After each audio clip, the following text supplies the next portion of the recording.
wanted to talk to you about Yeah. was speaking. Yes. You do a fair bit of vlogging. Yeah. And one of the things that we've noticed over the past year or so on LinkedIn is that more people are doing video. Yeah, video So- is the place to be. Do you think it works? Yeah, I do. Why? It's a breath of fresh air. LinkedIn, for young people anyway, they go on there and they think it's full of these people who know exactly what they're doing, they know exactly what they want, they're very academic, very professional, which is all great and everything, but then it kind of isolates a whole crowd of people.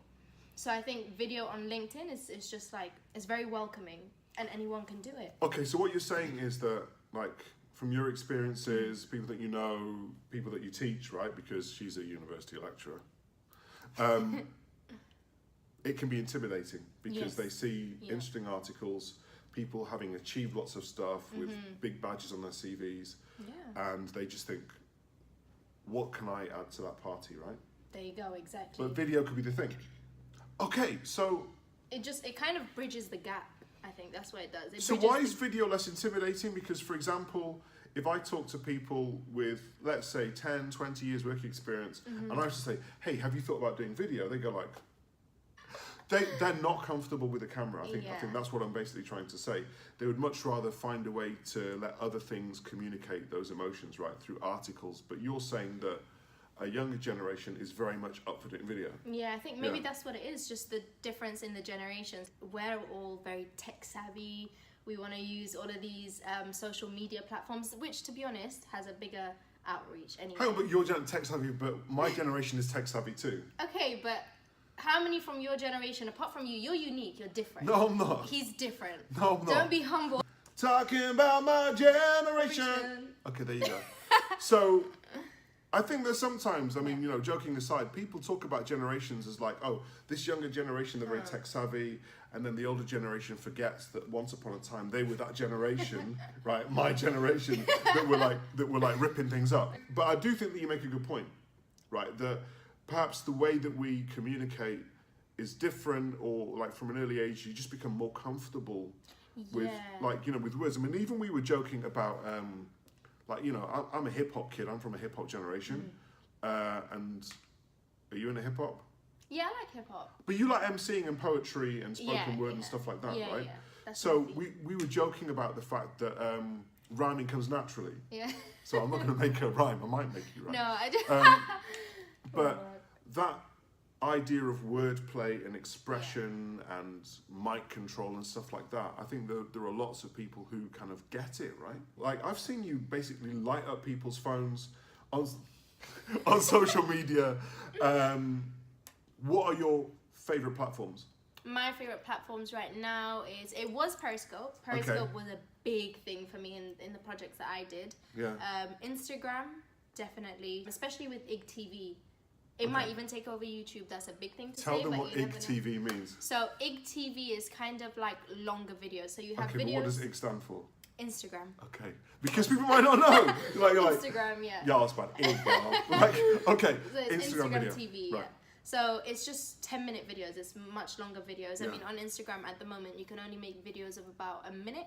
Okay. So it's good for teasers and trailers. And then So what can you say in a minute? Businesses could use like the minute format. Does it work for them? Because Yeah. a lot of company videos that you see are more than a minute, and then in the daily feeds it's like 15 seconds, right? I'll tell you something. It loses people's interests. Okay. Because look, when you're looking at something, short films, like things that are 10 minutes, 15 minutes, like actual short films Yeah. with things happening and a storyline, people will watch that. That's different.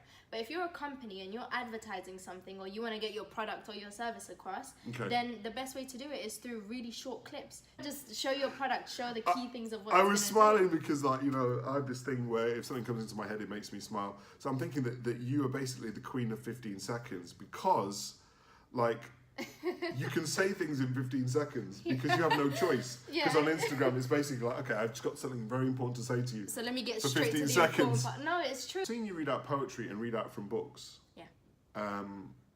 does that help with your speaking in front of a camera? I mean, do you use that as a Yes. practicing technique, Yeah. or is that just to engage with people? No, it is a way to practice, because if you can read clearly out loud, what I try to do is I read out loud and I listen to the way that I read. Because if I'm using a certain tone to read, then I'll be using perhaps a certain tone to speak. So poetry, if I'm reading a poem, I read it in a certain way. And then when I'm speaking that poem, I say it in a certain way. Okay. So it helps a lot to just make it more clear and effective. Hey, that sounds like a new career path. You stories. No, I'm joking. Presenter. But yeah, presenter. Do they exist? I think we've come up with something. Bulbs. You read, Yeah. and you've got comfortable in front of the camera, looking in front of that dot there. Tell me about Periscope, because I've never used Periscope. It's basically live streams. It's live streams, and so you would start a scope, and everyone in the world from different parts of the world would just join. What were you sharing on Periscope? So when I first started Periscoping, it was nothing in particular, it was just my lifestyle. When I went to a refugee camp, which was a project that I worked on, I used it to get donations. I would create transparency through that. So while I was out at the refugee camp, I'd like film everything, and the audience got to interact with the families. It was just very, very direct.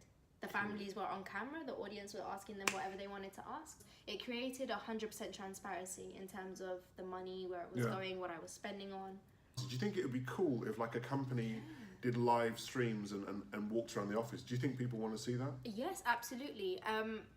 As a customer anyway, or just as a normal person, generally I feel like human beings are very curious. We always want to know. That's what I was saying about people that do lifestyle blogging, for example. They're not showing anything phenomenal in particular. It's like their fridge, their clothes and fashion, but people just want to know. So why couldn't a business use that? Showing the different things that they have. How are they different? How do they operate differently internally from every other place? I think it would be really dope. Now that everything is going through smartphones, and smartphones are taking over the world because you can run a business, talk to your friends, family, do everything through a smartphone. And there's this push on LinkedIn and LinkedIn video, and for there to be more video format. Do you think this is a key skill for professionals? Yeah, absolutely. Okay. Absolutely. Do you think there's too much of a pressure on everybody to get onto video?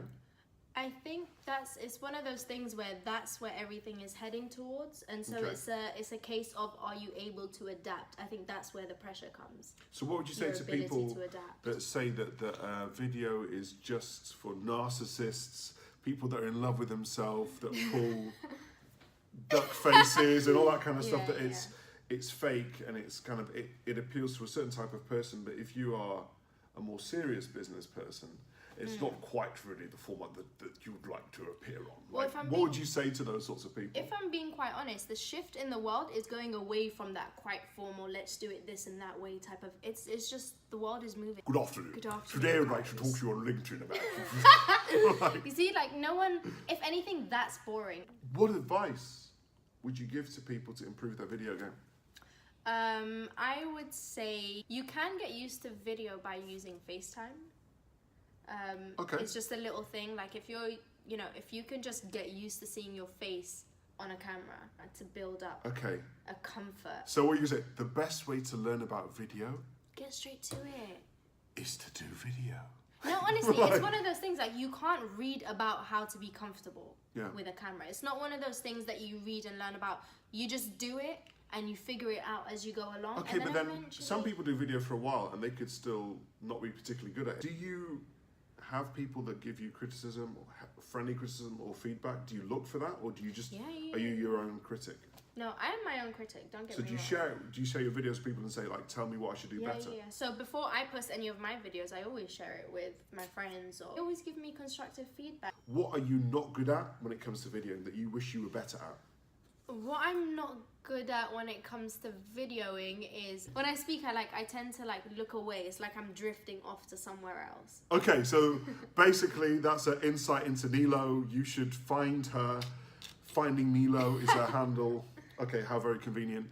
And if we were to summarize then, video is something which is really important. Yes, absolutely. More important because everyone is kind of glued to their smartphones. And it has business applications, and we all could get a little bit better. Even a little bit more video game could have a massive impact. Yeah, definitely. And remember, it reaches people.